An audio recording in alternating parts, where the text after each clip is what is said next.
We got Slippery Pete back here on the program. Peter Barrett is going to be taking on Chase Hooper at UFC 256 on December 12th. Slippery Pete, how's it going? Man, everything is great. Thanks for having me on. Of course, man. It's great to talk to you. Let's start first with Chase Hooper. He must have been pretty excited to get him as an opponent. He's a pretty notable guy. He's been making the rounds on social media. He's a very notable opponent is kind of what I'm getting at here. Yeah, I mean, everything has been great about this fight. You know, they've invested a little bit of money in him. He's got a lot of fans. There's going to be a lot of eyes on this fight.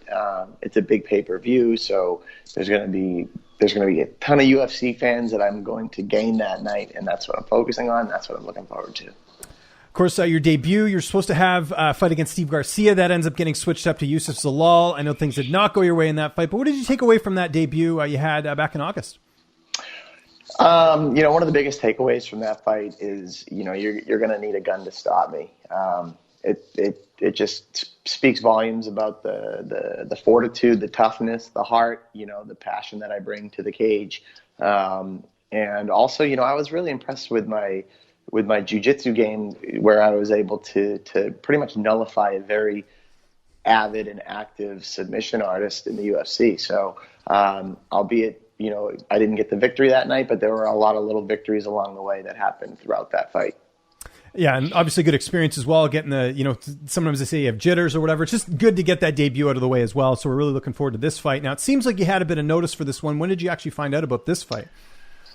So I think from the fight night, so we're like 2.5 weeks out, I would say we got an email maybe 7 weeks back, 8 weeks back. So it was about 10 weeks from fight night when we got the offer.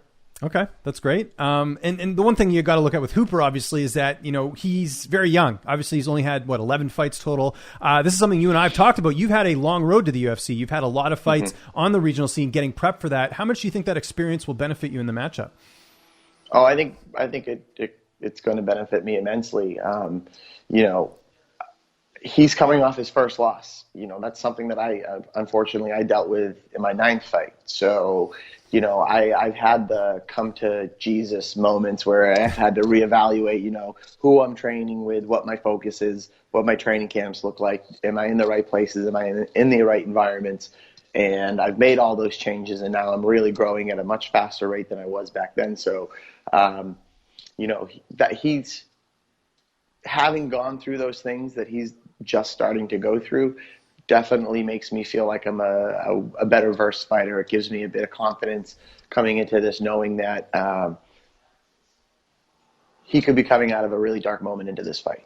He could be questioning everything, so it was kind of like an edge when I fought Zach DiSabatino with my last Cage Titans fight. He was coming off his first loss, and you're kind of unsure of what has been working and if it's really been working.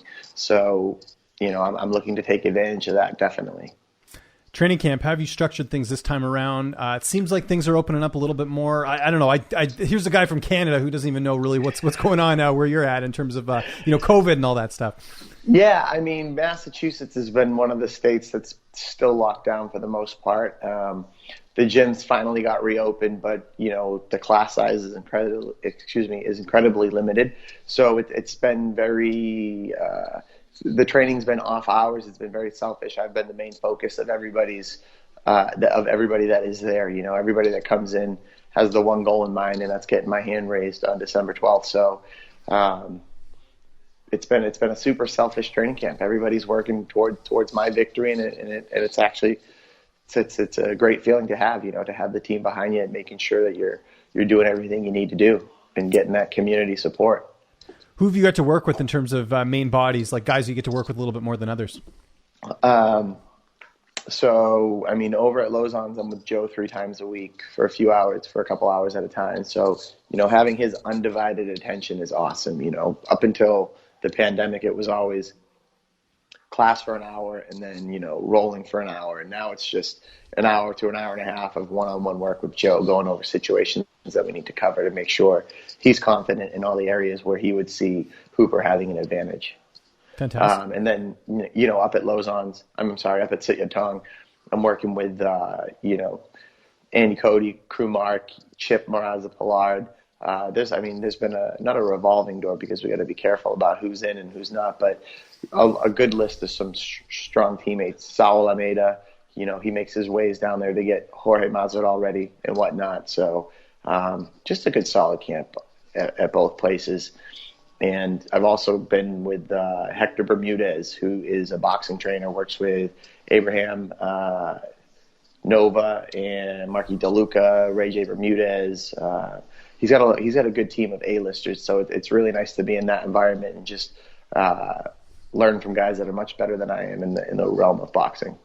Well, how's Chip doing right now? You mentioned him because, I immediately thought a lion fight, right? He was sort of their star, and I know with the pandemic there hasn't really been any Muay Thai going on.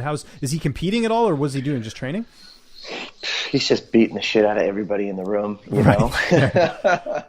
He's been a mainstay, training partner for the last two camps, and he's itching for a fight. He's hoping they open Thailand back up. He's going to try to get over there and get some fights, because lion fight's pretty much dead in the water right now. There's not much going on. I think they might have done a show over in the UK or in Italy or something, but he wasn't not that he wasn't invited, but he wasn't scheduled to fight. So he just he's kind of in that area where he doesn't know what's going to be next. Right. Do you think he'll ever come back to MMA, or is he pretty set on doing the Muay Thai stuff? He likes to strike without having to worry about someone jumping on his hips way too much. Right. He's a multiple time world champion. I guess everybody's got a price, but I don't think you're gonna find him dabbling in mixed martial arts anytime soon. Gotcha. Like getting the record on that. How's your weight cut going ahead of this fight? My weight cut's been great. I woke up at 160 pounds this morning. We're 2 weeks out, and I've got my plan. I'm sticking to it. It's worked for me, countless times up until now. So, it's really just having the confidence in what you're doing and working your plan. How's this fight playing out on the 12th? I think last time it was calculated violence or something. I forget what the quote was. You always give me a good quote here. Violence. Yes, exactly. Highly calculated violence. More of the same. I mean, the one thing I did make a mistake in the fact, but like with Zalal, I didn't come out with as much urgency as I think I could have, and I will not be making that mistake twice. Prediction, let's keep it short. I'm knocking this boy out in the first round. I just watched this fight with Caceres again. He got dropped in the first round with a lazy hook, and I know he's durable and I know he's got a chin, but he's never been hit by me, and I knock people out when I land. So I'm going to put this boy to sleep in the first round. Before we go, downtime, what's that looking like right now? You getting any Netflix or video games, anything like that? Man, I got a Switch right before I went out to Vegas for my last fight, and I haven't played it since I've been home, and which is a good thing, because you play Zelda and you can sit there for 6 hours, and when you're done playing, you're I was drinking my coffee when I started and the sun already went down, and you don't really know what you got accomplished in the game because there's just so much gameplay going on. I don't know. I love video games, but I'm grateful that I'm not hung on one right now. No, for sure. How are you navigating through the holidays? Like at the time of recording this, we got Thanksgiving for you guys in the U.S. this weekend. And then we've got, the Christmas coming up as well. And then obviously, we've got all this COVID stuff. I know the focus is on the fight, but I'm sure you've thought about that stuff as well, trying to see family and everything. Yeah. I mean, my biggest takeaway is don't eat stuffing in front of me unless you would like it stuffed down your throat. No, we're going to do our best to sneak around and see everybody. But, I'm sure with the older family members on my girlfriend's side of the family, maybe we won't be seeing them. But we're going to make our rounds and try to see everybody as much as possible. Pete, always appreciate the time, man. December 12th, UFC 256. Anyone you want to thank, any sponsors, any social media, I'll give you the last word.